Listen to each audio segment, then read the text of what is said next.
Welcome to my channel. और आज मुंजी के धान के नए रेट के साथ नई वीडियो के साथ हाजिर हैं। सबसे पहले बात करते हैं धान 1509 की। लेकिन आगे बढ़ने से पहले आपसे रिक्वेस्ट कि अगर आपने मेरा ये चैनल सब्सक्राइब नहीं किया तो बराए मेहरबानी चैनल को सब्सक्राइब करें, बेल आइकन को प्रेस करें, वीडियो को लाइक और शेयर करना मत भूलिए।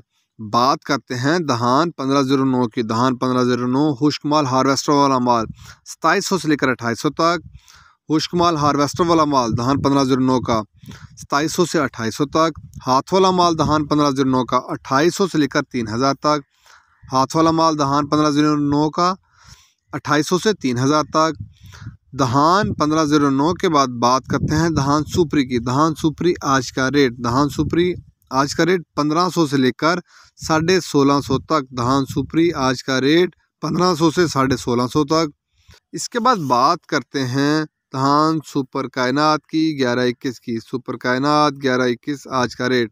खुश्क माल हार्वेस्टर वाला माल सुपर कायनात का 1121 का आज का रेट 2900 से लेकर 3000 तक।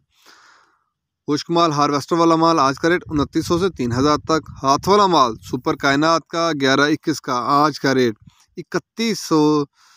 3000 से लेकर 3100 तक। हाथ वाला माल 3000 से 3100 तक। सुपर कायनात का 1121 का। ये थे आज के मुंजी के रेट्स, धान के रेट्स। मार्केट के अंदर दिन के औकात में भी अप एंड डाउन आता रहता है और मार्केट टू मार्केट भी रेट वेरी करते हैं, बदलते रहते हैं। अगर आपको मेरी ये वीडियो पसंद आई हो तो लाइक और शेयर करना मत भूलिए। शुक्रिया।